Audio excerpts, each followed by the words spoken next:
مسألة المغرب زيادة على التذكير بأنه أول من اعتدى، ونحن دائما نتعامل بمنطق ردة الفعل وليس الفعل كما يقول الرئيس تبون، يشير إلى العقلية التوسعية، هذه كلها معروفة. منعنا الطيران المغربي عن أجوائنا لتنفيذ مناورات مشتركة مع الكيان الصهيوني بقرب مجالنا الجوي، وهذا ينافي حسن الجوار. يعني أكثر من الوزير الصهيوني الذي أتى وهدد، هنالك مناورات مشتركة على الحدود تم منعها، تحرش مباشر، وأيضا يقول أو يفتح نافذة حين يقول علينا وضع حد لهذه الوضعية يوما ما. الشعب المغربي شعب شقيق ويستحق الأحسن. ما رأيك في هذا الخطاب؟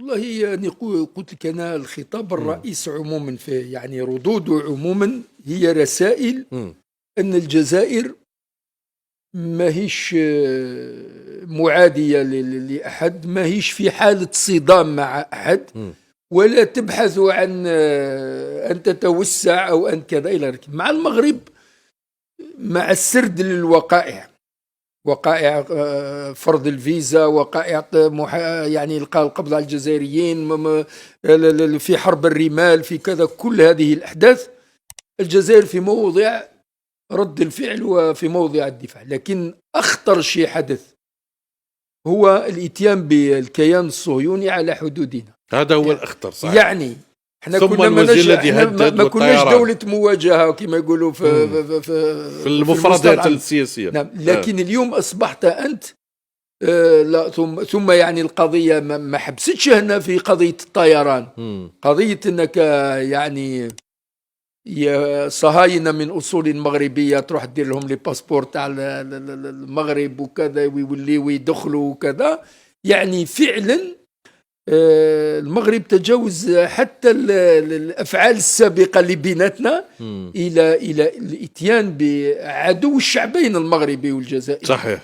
لما الآن يولي الصهيوني يدخل لك بالباسبور المغربي للجزائر وباسم عربي ولستو أدري، هذه تولي مشكلة كبيرة، وخلات الجزائر دايما تلجأ إلى اتخاذ مجموعة من الإجراءات التحفظية أو الحمائية إذا صح التعبير، وقائية في نهاية المطاف.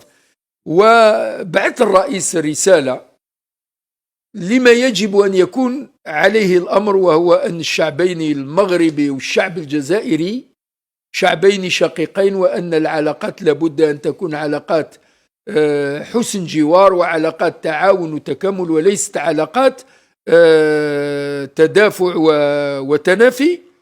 وفي هذه يعني الرسالة يعني ذكر الشعب المغربي بهذه الصفات الشقيق والآخي إلى غير ذلك، تخلي أن الرئيس حدد رأس المشكلة في نظام المخزن وليس في الشعب. مشكلتنا مع ما بين الشعب والنظام.